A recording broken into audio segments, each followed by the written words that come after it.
Hi guys, for today's pang makeup challenge tayo. Tapos, yan nga. Ulit. Hindi ko talaga kaya yung Hindi pa napindot. Kaya powder na lang muna. Hindi ko siya kasi maliit lang yung time kasi short. Pero maga-video na talaga. Promise. Abangan nyo yan. Oh, look at my face. It's look like, puti ko na ba eh. Yan, tapos, concealer na tayo ba. Hindi pa kasi ako concealer. This is my concealer. It looks like lipstick, but this is concealer. Tawa ng tawa tong pizza nito, guys. Hindi ko po siya kapatid. Minsan ko siya. O, diba? Hindi siya lipstick. Concealer yan.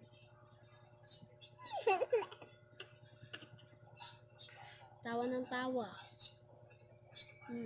Nagtawaan mo na sa concealer yan?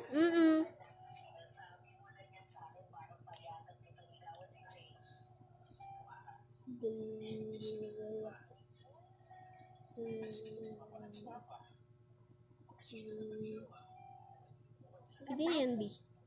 Joke.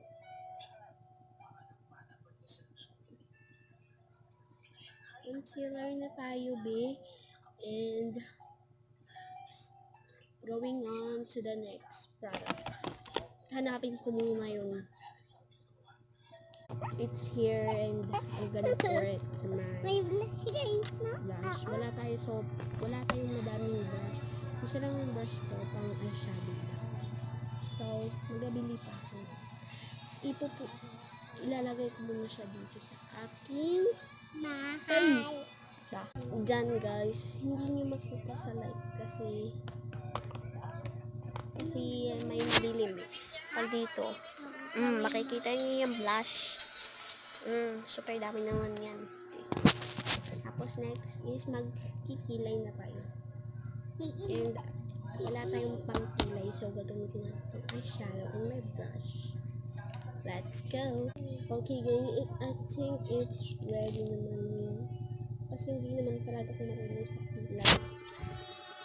Wala kasi akong black, kaya brown na lang. Next is my favorite tool is eyeshadow. Mag-eyeshadow muna ako guys and mag-highlighter and lips. Okay guys, this is my finished product. Look at my face. Lashes ka nga.